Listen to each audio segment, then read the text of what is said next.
नमस्कार। आज मैं आपसे बात करने वाला हूं शिक्षण के विभिन्न स्तर के बारे में। आपके परीक्षा में टीचिंग एप्टीट्यूड के अंतर्गत इससे संबंधित प्रश्न पूछ लिए जाते हैं। यह बहुत ही आसान है। आपको केवल इसको भली-भांति समझने का प्रयास करना है। यहाँ पर शिक्षण के स्तर में आपके 3 स्तर होते हैं।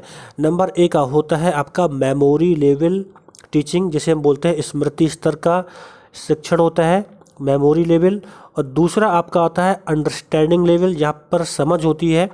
और तीसरा होता है जहाँ पर होता है रिफ्लेक्टिव लेवल, यानी यह चिंतन स्तर का शिक्षण होता है। इनके जैसे ही नाम है, इनके वैसे ही काम है। तो अगर हम तीनों को बेहतरीन तरीके से समझ लिए तो उसके बाद अगर कैसा भी इनसे संबंधित प्रश्न पूछा जाता है तो उससे हम निश्चित ही कर सकते हैं। अब देखिए, सबसे बड़ी बात मैं आपको नए सिरे से बताना चाहता हूँ। हो सकता है कि आपने इसके बारे में आज तक ना सोचा हो, और सबसे बड़ी बात है कि किसी भी बुक में कहीं पर ये मिलेगा ही नहीं कि शिक्षण के विभिन्न स्तरों की आवश्यकता क्यों होती है। यह सोचने वाली बात है। अगर हम ये समझ जाएं कि शिक्षण के विभिन्न स्तरों की आवश्यकता क्यों होती है तो हमें इसे समझने में कोई भी कठिनाई नहीं होगी। तो हम पहले यही समझते हैं कि शिक्षण के विभिन्न स्तरों की आवश्यकता है क्यों। देखिए, आप खुद से सोचिए, क्या हम अपने लाइफ में चीज़ों को डायरेक्टली याद कर सकते हैं? है ना? क्या सीधे याद कर सकते हैं? नहीं करते हैं। इसमें क्या होता है, हम चीज़ों को याद करने में विभिन्न स्तरों का यूज करते हैं। और चीज़ों की सीखने की प्रक्रिया में जो सबसे पहला स्तर होता है, स्मृति स्तर का जो स्तर होता है, वह एक ऐसा शैक्षणिक स्तर होता है जिसके माध्यम से हम चीज़ों को याद करने की प्रक्रिया को शुरू करते हैं। जैसे मान लीजिए, अगर कोई छोटा बच्चा है, एलकेजी यूकेजी में पढ़ता है, आप उसे न्यूटन के कॉन्सेप्ट को बताएंगे तो वह नहीं समझ पाएगा, उसे याद भी नहीं कर पाएगा, है ना? तो इसलिए क्या होता है कि चीज़ों को बेहतरीन तरीके से समझने के लिए, याद करने के लिए हमें शिक्षण के विभिन्न स्तरों की आवश्यकता होती है, ताकि जिस तरीके से हम उम्र में बढ़ते जाएं उसी तरीके से हम चीज़ों को सीखते जाएं।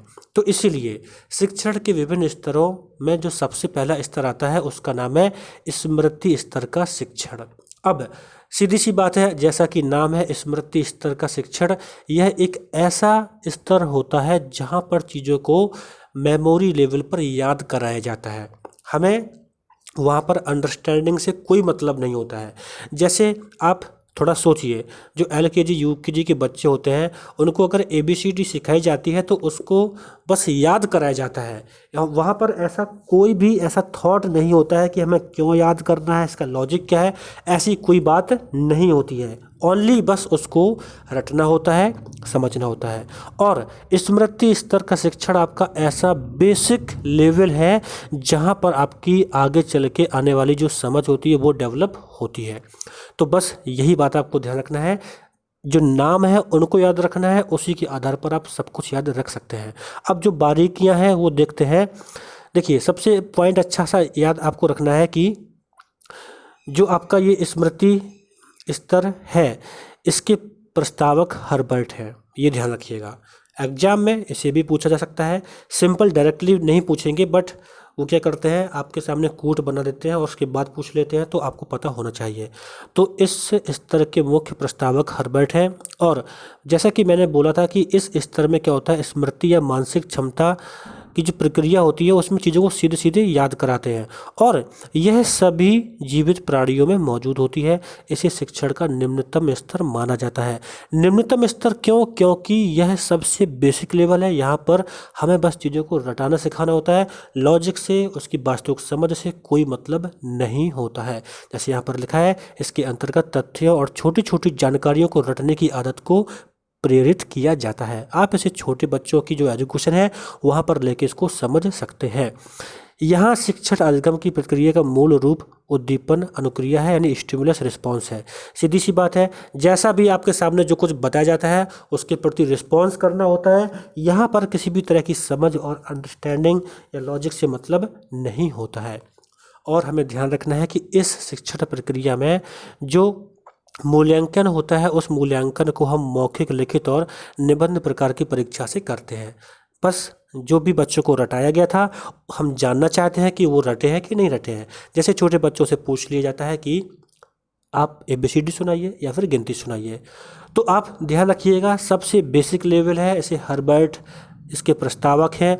इसमें रट्टाफिकेशन की एक हैबिट होती है कि कैसे बस चीज़ों को याद कर लेना होता है। सबसे निम्नतम स्तर का यह शैक्षणिक स्तर होता है। इसके बाद यहाँ पर एक दूसरा आता है बोध स्तर का शिक्षण। तो बोध स्तर का जो शिक्षण होता है, इसमें क्या होता है, यह आपका जो मेमोरी लेवल का टीचिंग है उससे बढ़ के एक कदम आगे होता है। इसमें विचारशील स्तर होता है, यानी बोध स्तर होता है, इसमें अंडरस्टैंडिंग डेवलप होने लगती है। यानी इस स्तर पर चीज़ों में हम समझने का प्रयास करते हैं कि इसका अर्थ क्या है, इसका क्या मतलब हो सकता है, कैसे हुआ है, इन चीज़ों के बारे में लॉजिक लगाना शुरू करते हैं। और इसके प्रस्तावक मॉरिसन है। और इसमें तथ्यों को रटने के बजाय इसमें थोड़ा सा एक इंसाइट होता है, अंतर्दृष्टि होता है, यानी बोध अंडरस्टैंडिंग की बात होती है।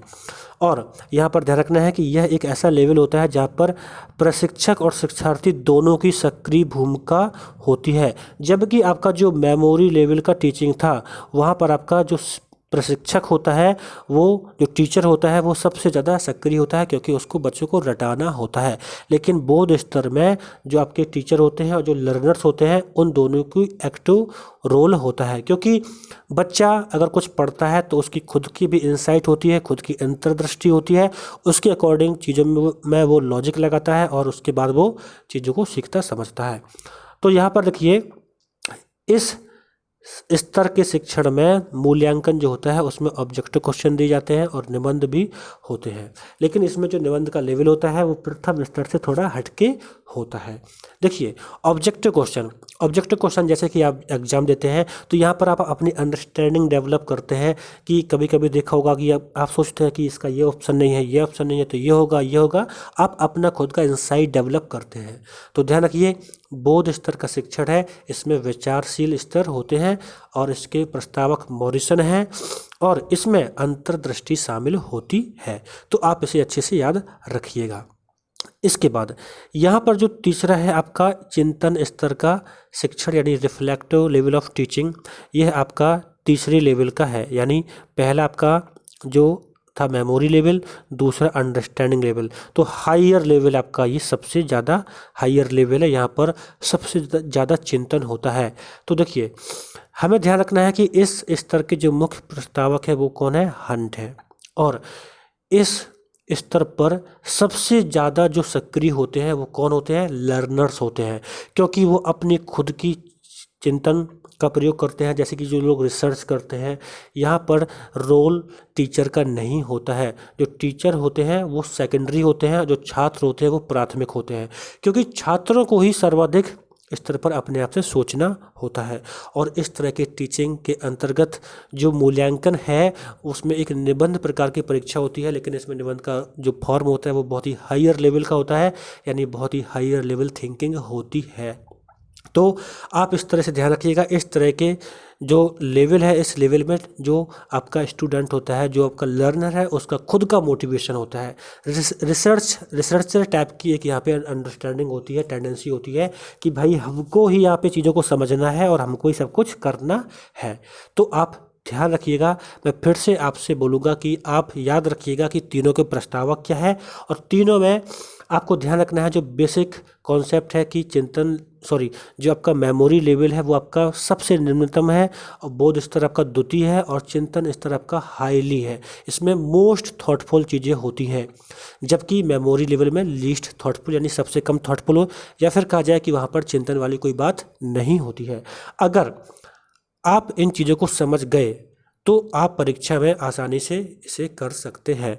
तो आप समझिएगा, खुद से भी आप अपना लॉजिक लगाइएगा कि क्यों आवश्यकता होती है तीन तरह के लेवल ऑफ टीचिंग की, कैसे कैसे कहाँ पर टीचर या फिर कैसे कहाँ पर लर्नर ज़्यादा एक्टिव होते हैं। आपको ये खुद से सोचने की आवश्यकता है। खुद से आप मेंटल प्रोसेस करेंगे तो आप देखेंगे कि अब आप चीज़ों को बेहतरीन तरीके से समझ पाए हैं। Okay, so thanks for watching this video. आप मेरे साथ जुड़े रहें इसी तरह से और भी चीज़ों को सीखने के लिए।